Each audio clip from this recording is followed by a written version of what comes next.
यहां राजा दशरथ का चौथा पंच चलने लगा। पुत्र नहीं है महाराज। एक दिन प्रातः प्रातः राजा दशरथ विचार किए कि जाकर गुरुजी से निवेदन करूं, कुंडली दिखवाऊं कि पुत्र सुख है क्या। और प्रातः प्रातः गए वशिष्ठ जी के पास और गुरुदेव जी के चरणों में। तब गुरुदेव जी आओ राजन, आओ राजन, आप आज बड़े भाग्यशाली हो। बोले क्या हुआ? बोले आपकी ही तो कुंडली मैं देख रहा हूं। बोले कैसे बात कर रहे हो, मैं भी तो उसी के लिए आया हूं। और महाराज कुंडली तो देखो कि चौथा पंचालू हो गया, पुत्र सुख है कि नहीं। बोले राजन चिंता क्यों करता है, एक पुत्र नहीं चार चार पुत्र महाराज। बोले महाराज मजाक क्यों कर रहे हो, यहां तो मैं एक पुत्र को तरस रहा हूं, आप चार चार बता रहे हो। बोले नहीं राजन मजाक नहीं कर रहा हूं, मैं सच बोल रहा हूं।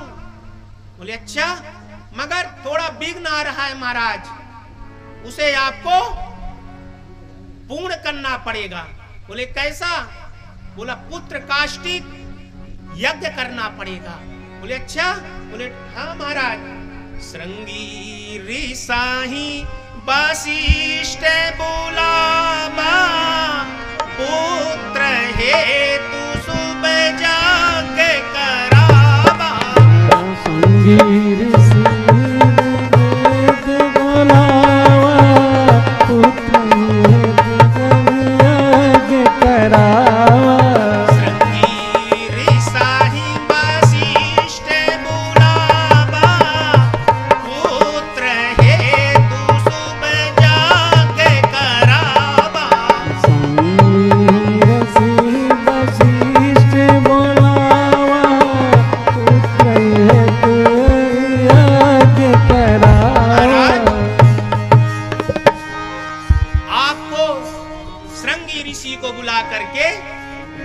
करवाना होगा। और उसके बाद राजा दशरथ यज्ञ करवाए और उनके गुरुदेव ने बता दिया था कि महाराज कैसे कैसे सिस्टम रहेगा। और जब महाराज यज्ञ कराया गया तो स्वयं अग्निदेव खीर का प्रसाद लेकर के प्राकट हो गए। और जैसे प्राकट हुए तो उनके मन में बात आई कि मेरे गुरुदेव ने क्या कहा था, अर्ध भाग कौशल्य ही दीना, भाग आधे कर लीना। अर्ध भाग कौशल्य ही दीना, अर्ध भाग कुलवन ही लीना।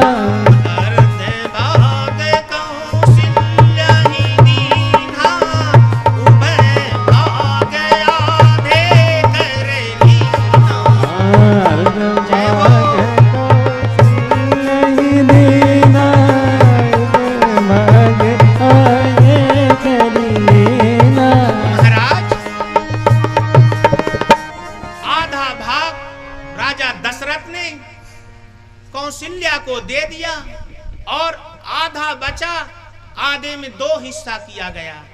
तो कैकेयी को और सुमित्रा को दिया गया।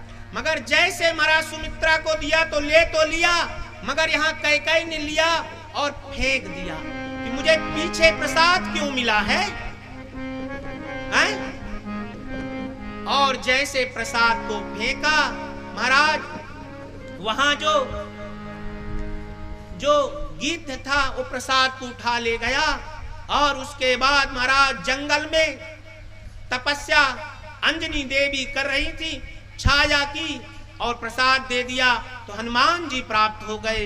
बोले हनुमान जी महाराज आज की जय। और यहाँ महाराज जो है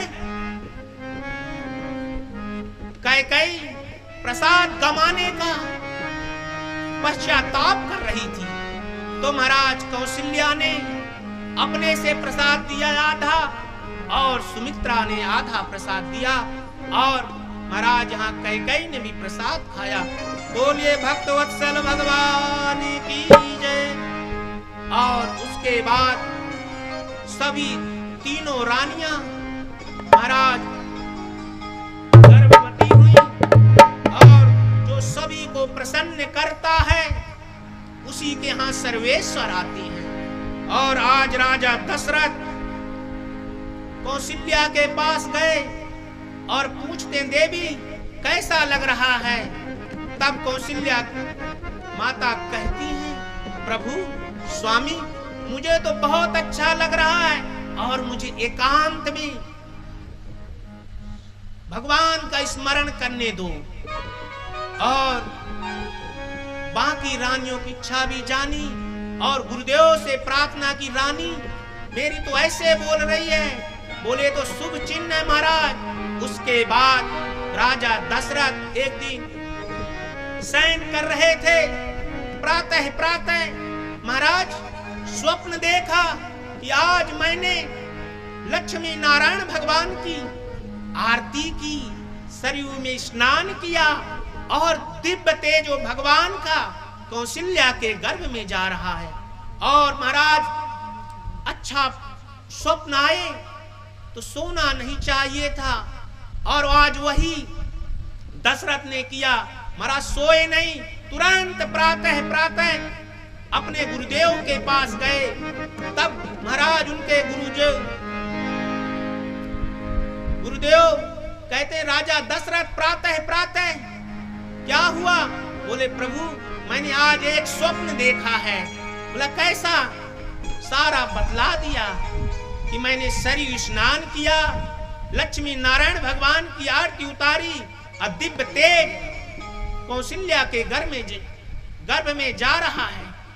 बोले राजन इस स्वप्न का फल तुझे 24 घंटे में प्राप्त होगा।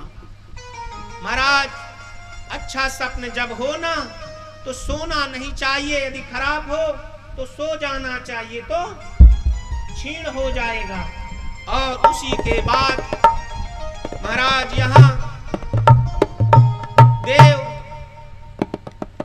दानव भगवान के जन्म की प्रतीक्षा कर रहे हैं। जही दिन राम जन्म श्रुति गावहि, तीरथ सकल तहाँ चली आवहि। दिन राम जन्म सुनि आवे, तीरथ सकल वहाँ चली आवे।